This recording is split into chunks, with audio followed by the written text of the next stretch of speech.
Hallo Leute, guten Abend. இன்றைக்கான செய்தி Staatsausgaben 2023 rund 185 Milliarden für Bildung. இதான் செய்தி Nachrichten.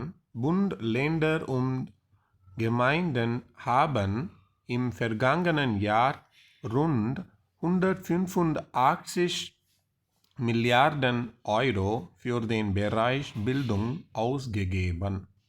இது மட்டும் எடுத்துப்போம். இப்போ இதில் என்ன வெர்ப் நம்மளுடைய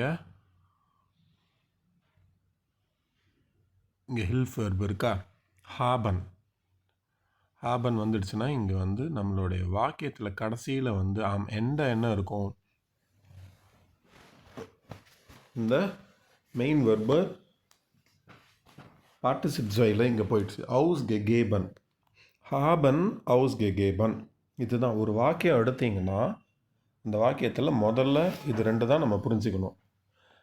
செகண்ட் பிளேஸில் இரண்டாவது இடத்துல வெர்ப் இருக்கான்னு கண்டுபிடிக்கணும். அதுக்கப்புறம் இதோடைய பார்ட்டிசிப்ஸ்வை இங்கே என்ன இருக்குது அப்படின்னு பார்த்துட்டோன்னா நமக்கு அந்த வாக்கியத்தோடைய மெயினான அர்த்தம், முக்கியமாக என்ன சொல்ல வராங்க அப்படின்னு புரிஞ்சிடும். இப்போ இந்த வாக்கியத்தில் ஹாபன் அவுஸ் கெகேபன் அப்படின்னா செலவு பண்ணியிருக்காங்க இல்லைனா கொடுத்துருக்காங்க.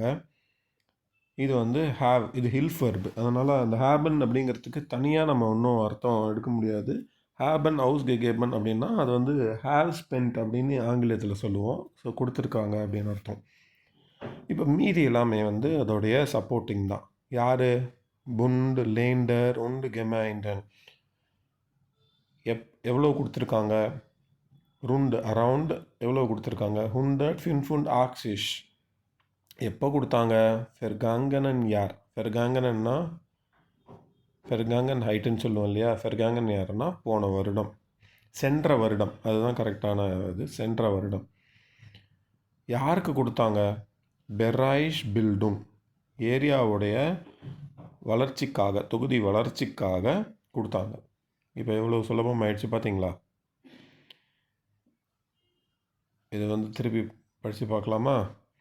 Bund, Länder und Gemeinden haben im vergangenen Jahr rund 185 Milliarden Euro für den Bereich Bildung ausgegeben. Deutsch ist sehr einfach.